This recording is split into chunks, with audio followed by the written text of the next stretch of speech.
Greetings, Cancers. This is Damien with HK Readings, Healing Culture Tarot, and I am here to do your March 2020 General Love Reading.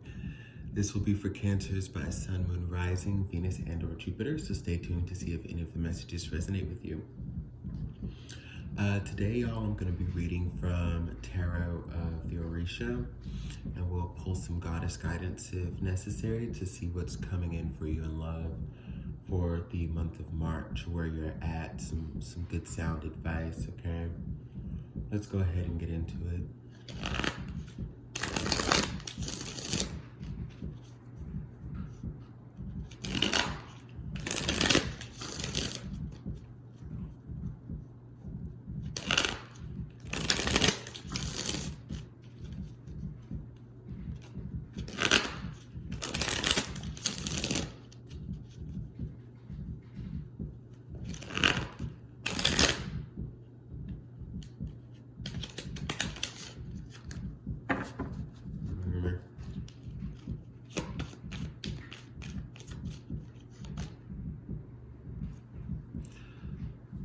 Got the Seven of Air,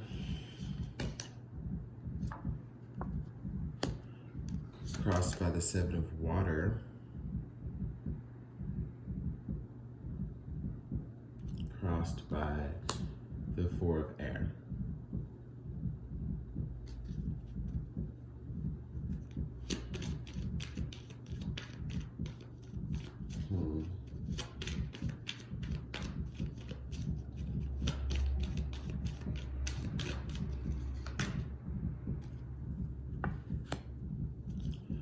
We've got the water element.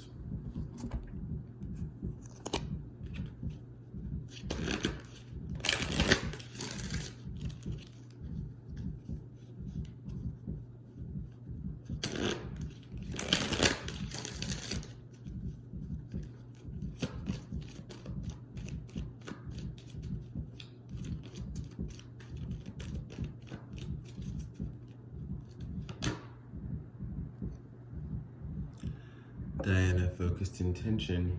Keep your unwavering thoughts, feelings, and actions focused on your target, and you will make your mark. Okay. So right now, it seems as though there may be some imbalance in a relationship that you're dealing with, or an imbalance in how you're being able to manifest one.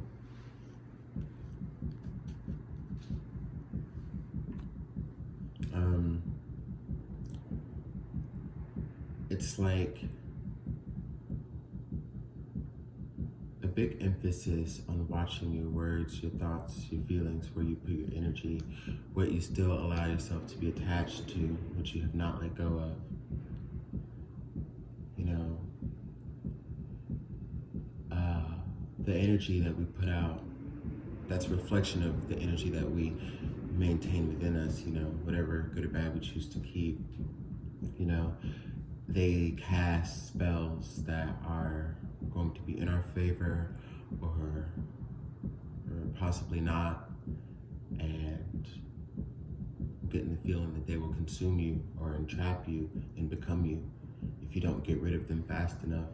Whatever you're holding on to, resentment, grudges, hate, feeling that you can't find love, just pessimism, don't let it become you. Don't let it become you, because even though you may have felt at your worst and that you may have been kicked while you were down in love,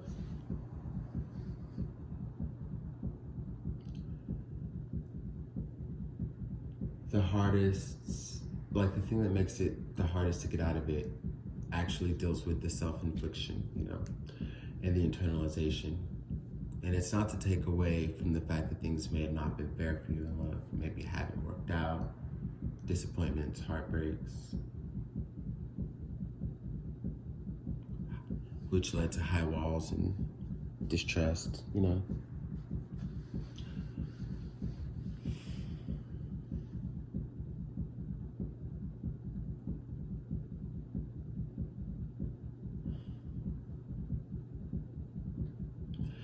See, right now, your powers of manifestation are very high. The universe is really listening to you. You're in tune. And I'm reading for you now because as I shuffled Tarot of the Orisha to see who I was going to read for, you know, using the signs associated with the cards, which, you know, a lot of them have on there, which is really cool. You should check that deck out. But the moon card is what showed itself. And I knew I was reading for Cancerian energy from there. But I say that because the energy of the moon is also reflective of you at this point in the reading, where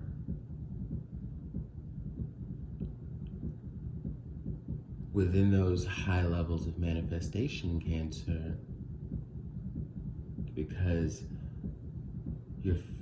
part of you is realizing that you're so close to being in your element, so close to being where you want to be.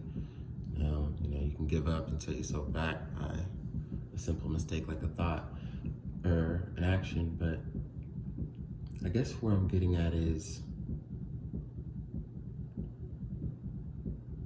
this moon energy is going to help purify you, and it's helping you understand, I feel, what is wrong or what needs to change, and how you manifest a higher vibration within yourself so you can manifest a higher vibration in love.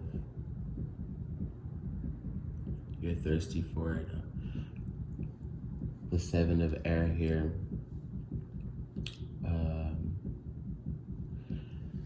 It depicts these birds that are starving for water. They're in this nest in the barren land that is beyond. And, the sun is just like burning hot. Like they're suffocating. This deck's a little different, a little non-traditional, but it's one of the reasons I like it. It tells a different story, and they're looking out to this card of the water element. The water, exactly what these birds are seeking, and also the balance of emotions that this card represents shows me that what you truly desire is something that will be emotionally stable and balanced, but you've got to let go of some of the energy and curses that you have taken on, or other people's energy. This could very well be just about other people's energy you've taken on. Not just internalizing what has happened to you in a bad way. There may be some of you, but others, part of what's holding you back, your other Cancers, is that, as you feel for the world and you feel for everybody, and there's people that,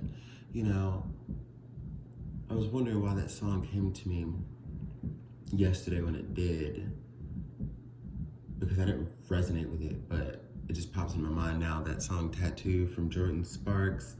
Like, no, they're not on your heart like a motherfucking tattoo. They're gone.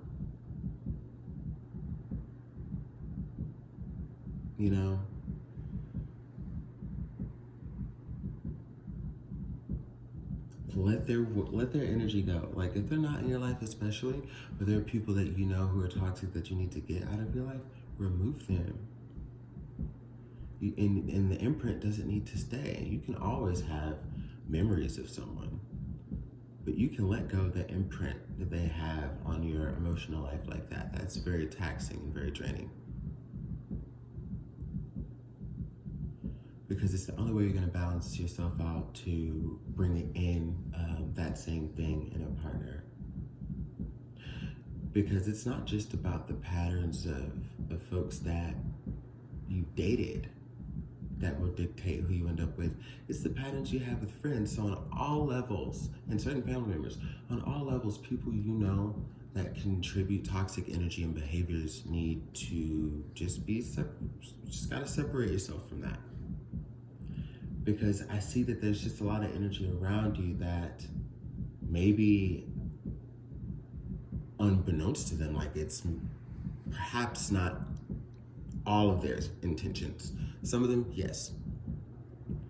But it's not everybody's intention to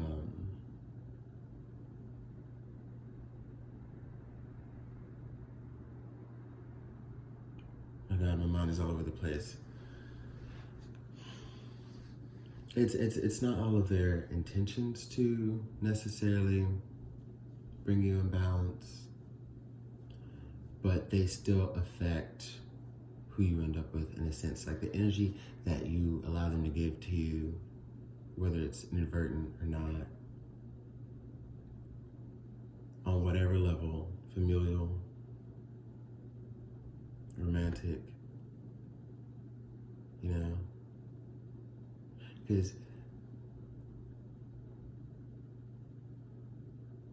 because I guess, like, there's a point where you start to see things from a bigger vantage point, more of energetic interconnectivity, and you realize that different parts of your life will affect another, so it's all lucrative, right?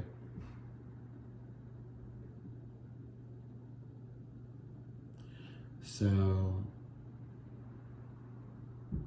there's, like, when you know what your desires are, you gotta trim the fat, you gotta go for it. And then I guess that's where we get to Diana here. Focus, intention. Again, keep your unwavering thoughts, feelings, and actions focused on your target, and you'll make your mark. So in order for thoughts, feelings, and actions to be unwavering, in one part is by removing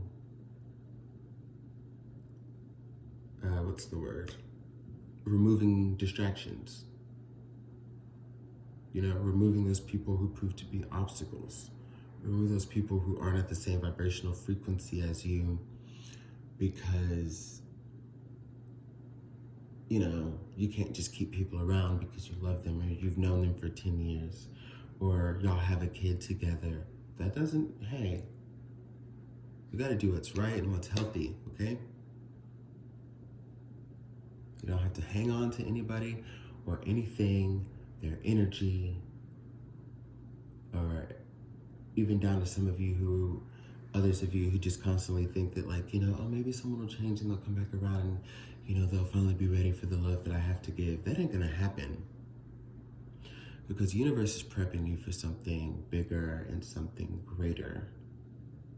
And like I said, with the high level of intuition that you have, which will lead you to just see the powers of manifestation, you know, because there's just a knowing right now that you are manifesting highly, and whatever you put out there, it's going to bring it back.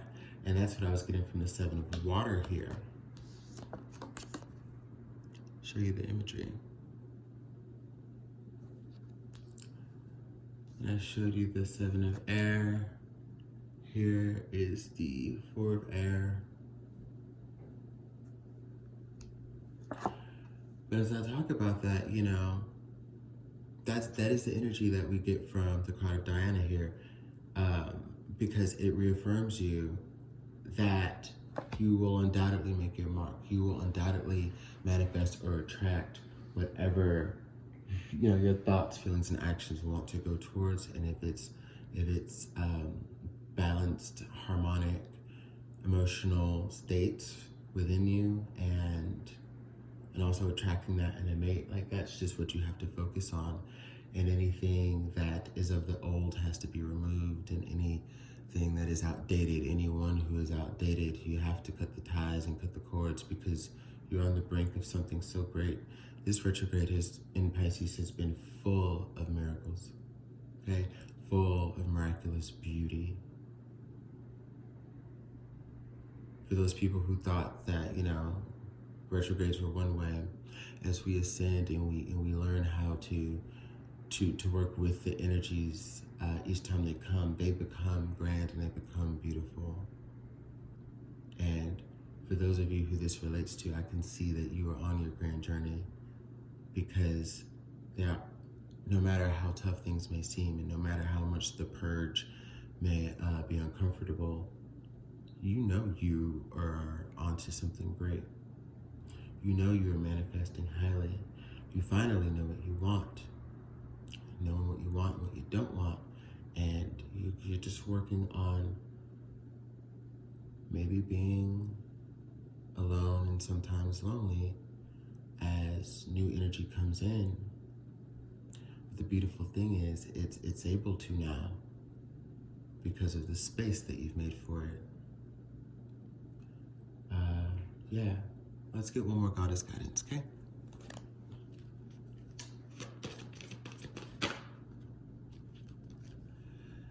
Nimitona, sacred space. Create an altar or visit a power place to connect with the divine. That's wonderful, wonderful, wonderful. This is a time to communicate with your guides, with spirit, with source, with your ancestors, and really gain the strength and really bond and connect yourself with something higher to carry you through this transformative period in your life. The ancestors are watching. They're around you. They're supporting you as beacons of light to guide the way.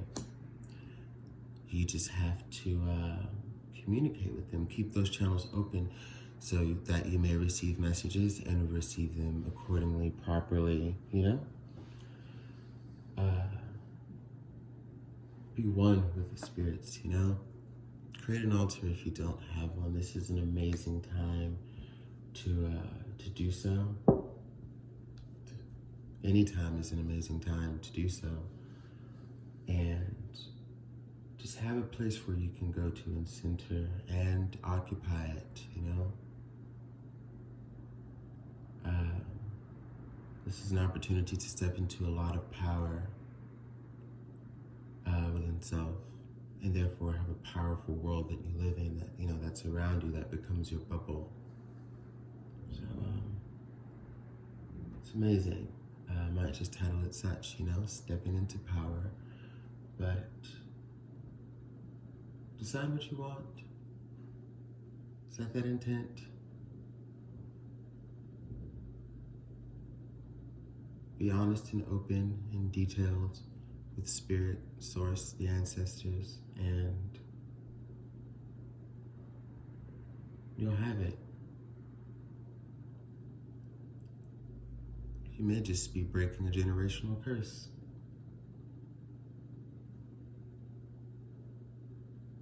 Well, it's about time if that message is for you. Love you, Cancer.